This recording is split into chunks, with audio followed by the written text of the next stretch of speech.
بسم اللہ الرحمن الرحیم۔ کلام امام الزمان علیہ الصلاۃ والسلام۔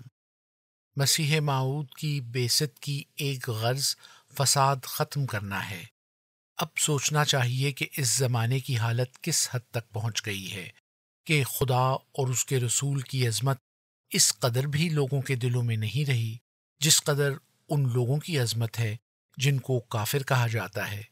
اس تمام تقریر سے ہماری غرض یہ ہے کہ دراصل یہی لوگ دجال ہیں جن کو پادری یا یورپین فلاسفر کہا جاتا ہے۔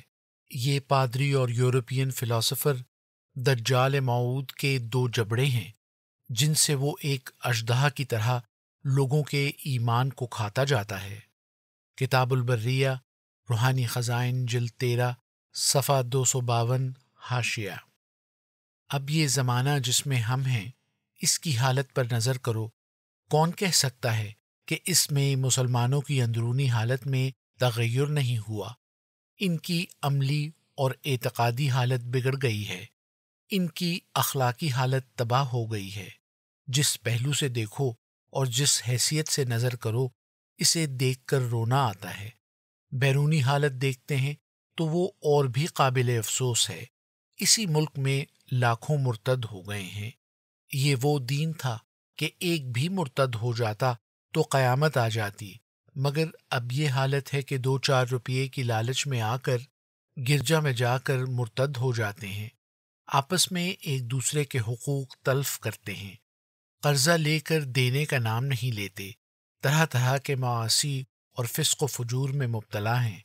اب کیا یہ حالت زمانہ ایسی تھی کہ خدا تعالیٰ چپ رہتا اور اس کی اصلاح کے لیے کسی کو نہ بھیجتا؟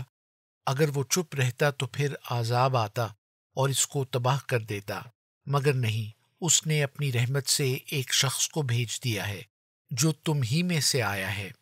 اس کے آنے کی غرض یہی ہے کہ تا وہ فساد مٹا دیے جاویں جو اسلام میں اور مسلمانوں میں پیدا ہو چکے ہیں اور جنہوں نے ان کو اس ذلیل حالت تک پہنچا دیا ہے۔ لیکن یاد رکھو، اس کا آنا فضول ہو جاتا ہے اگر لوگ اس بات کو مضبوط نہ پکڑیں جو وہ لے کر آیا ہے۔ صرف اتنی بات پر خوش ہو جانا کہ ہم میں ایک رسول آیا ہے کافی نہیں۔ جب حضرت لوط علیہ السلام کی قوم پر عذاب آیا، کیا وہ اس وقت زندہ نہ تھے؟ یا موسیٰ علیہ السلام کے وقت میں اسرائیلیوں پر بعض عذاب آئے تو وہ ان کے ساتھ نہ تھے؟ اتنے پر خوش نہ ہو کہ ہمارے پاس خدا کا مرسل ہے۔ جو شخص اس دھوکہ میں ہے، قریب ہے کہ وہ ہلاک ہو جاوے۔ خدا تعالیٰ کسی کی رعایت نہیں کرتا۔ یاد رکھو، اسلام ایک موت ہے۔ جب تک کوئی شخص نفسانی جذبات پر موت وارد کر کے نئی زندگی نہیں پاتا اور خدا ہی کے ساتھ بولتا، چلتا، پھرتا، سنتا، دیکھتا نہیں، وہ مسلمان نہیں ہوتا۔ ملفوظات، جلد 9، صفحہ 28 تا 29، ایڈیشن سن 2022۔